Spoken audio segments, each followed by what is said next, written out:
Hello everyone y bienvenidos de regreso a su canal de YouTube y bienvenidos al video del día de hoy. Como ustedes saben, estoy grabando esta serie de videos relacionados con sistemas de conversión de energía y en particular cuando estamos trabajando con máquinas eléctricas y sistemas de conversión de energía en general, un aspecto sumamente importante es lo relacionado a la inducción o al voltaje inducido que se puede obtener. Entonces, el día de hoy les traigo un ejercicio numérico sumamente sencillo, sumamente básico, relacionado a los fundamentos de máquinas eléctricas y en particular lo que es la inducción de voltaje o el voltaje inducido. Entonces, sin mayores retrasos, pasemos a la lectura de este pequeño problema que tenemos aquí enfrente. Considere que se tiene una espira rectangular de lados L igual a 12 centímetros y D 8 centímetros. Y es girado o es rotado dentro de una magnetic flux density o una densidad de flujo magnético de 1.4 teslas, donde el lado más largo, es decir, el lado L de 12 centímetros, está cortando las líneas de flujo de campo.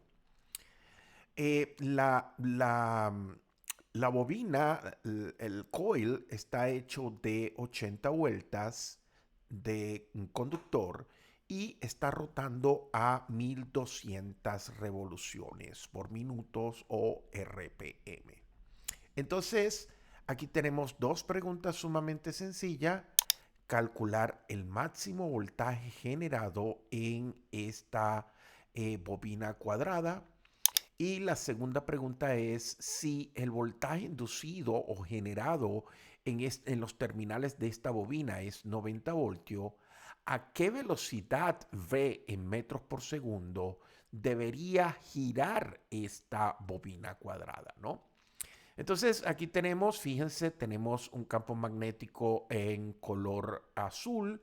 Las flechas en color azul lo que nos están representando son las líneas de densidad de flujo de campo magnético, en este caso 1.7 teslas. Y tenemos la representación de la bobina, ¿no? Entonces pasemos a dar solución a este ejercicio. Básicamente, como estamos utilizando el MATLAB Live Script, entonces el primer paso, como siempre les sugiero a todos mis estudiantes, es despejar o limpiar todas las variables que se encuentran en el workspace y en la memoria. Entonces, para eso utilizamos este pequeño comando que se encuentra aquí al comienzo, que se llama clear bars. Después definimos la longitud. Recuérdense que era 12 centímetros, la estoy transformando directamente, son 0.12 metros. Y luego tenemos el lado más corto, que son 8 centímetros, en este caso 0.08 metros. La densidad de campo magnético está definida en Tesla, 1.4. La velocidad de giro son 1200 revoluciones por minuto y el número de vueltas de la bobina es básicamente 80, ¿no? Entonces, lo primero que tenemos que darnos cuenta es que cuando esta bobina está girando, está formándose un ángulo teta entre lo que sería el lado más largo y lo que sería la densidad de campo, ¿no? Entonces, ese ángulo teta no va a estar influenciando lo que sería el voltaje inducido o el FEM, fuerza electromotriz inducida, en esta bobina, ¿no? Y la ecuación que rige el comportamiento sería 2 veces el número de vuelta por por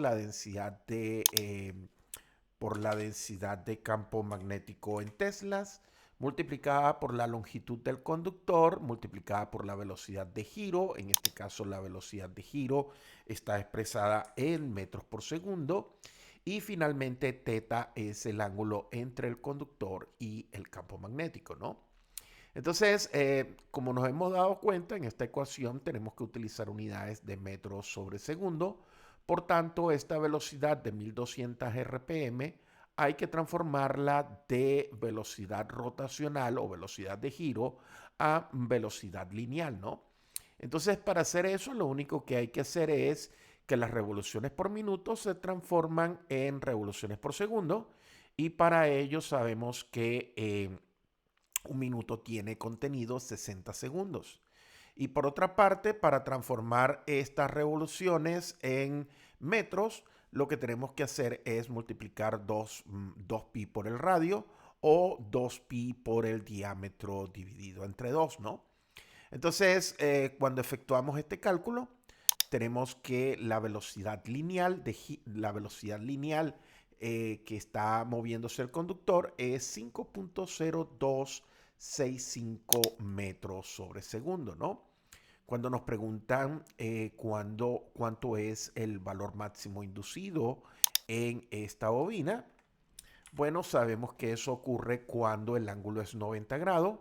Por tanto, el ángulo θ es pi medios radianes y lo que hacemos es básicamente sustituir en la ecuación dos veces el número de vueltas 80 multiplicado por la densidad de campo 1.4 multiplicado por la longitud 0.12 y la velocidad lineal de movimiento 0.265, ¿no? Bueno, y finalmente lo que hay es que multiplicar por el seno del ángulo θ, que ya hemos mencionado, que el voltaje resulta máximo para la posición angular de 90 grados. Entonces, al sustituir estos valores dentro de la ecuación, se obtiene de una manera clara, de una manera evidente, que el voltaje inducido es 135.1 voltios, ¿no? Entonces, ese es el valor máximo del voltaje que puede ser inducido en esa bobina cuando está rotando a una velocidad de giro de 1200 revoluciones por minuto. Sin embargo, ahora tenemos la pregunta B. Si el voltaje generado es de 90 voltios, ¿cuál es la velocidad en metros por segundo que estará rotando esta bobina de tipo cuadrado, ¿no? Entonces, ahora lo que hay que hacer es esta ecuación, que era la ecuación de voltaje inducido, era una función de V, donde V es la velocidad lineal del conductor en metros por segundo. Entonces lo que tenemos que hacer es simplemente extraer o despejar la variable velocidad de la ecuación 1 y nos queda que entonces la velocidad en metros por segundo, va a ser igual al voltaje dividido entre dos veces el número de vueltas por la densidad de campo por la longitud por el seno del ángulo θ. En este caso, conocemos ya este voltaje. Este voltaje nos lo han dado y es 90 voltios, ese es el voltaje inducido.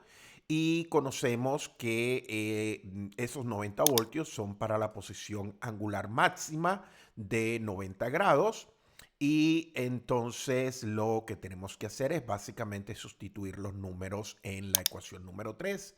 En el numerador 90 voltios, que es el voltaje inducido, y en el denominador dos veces el número de vueltas 80 multiplicado por la densidad de campo 1.4 multiplicado por la longitud 0.12 y el seno de θ, en este caso que es 90 grados o pi medios radianes. Entonces eso nos da una velocidad de 3.34 metros por segundo, ¿no? Es claro y evidente que como el voltaje es 90 voltios y es inferior a 135 voltios, entonces es lógico pensar que para las mismas condiciones la velocidad de giro tiene que ser menor.